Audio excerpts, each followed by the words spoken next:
Hello, Kartapult users.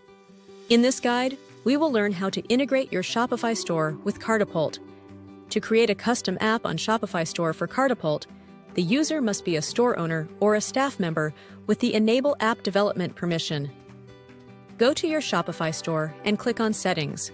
Proceed to Apps and Sales Channel, then select Develop Apps, and then click on Create an App. Input the name of the app and select an app developer email. Note: the app developer can be the store owner or any staff or collaborator account with the Develop Apps permission. Then click on Create App. After creating the app, select Configure Admin API Scopes.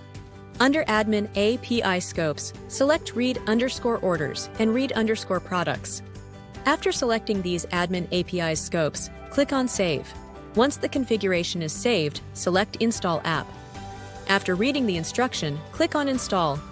An Admin API Access token will be generated. Select Reveal Token once and copy the token. Copy and save the token somewhere safe, as you won't be able to access it again. Navigate to Kartapult.io. Under Brand Settings, in Website section, choose Shopify as the platform and enter the access token. Note: the store name can be extracted from store URL, which is a value after /store. Once you've filled all the details, click on Agree and Continue. Kartapult will verify and connect your Shopify store by displaying store URL and store ID. Thanks for watching.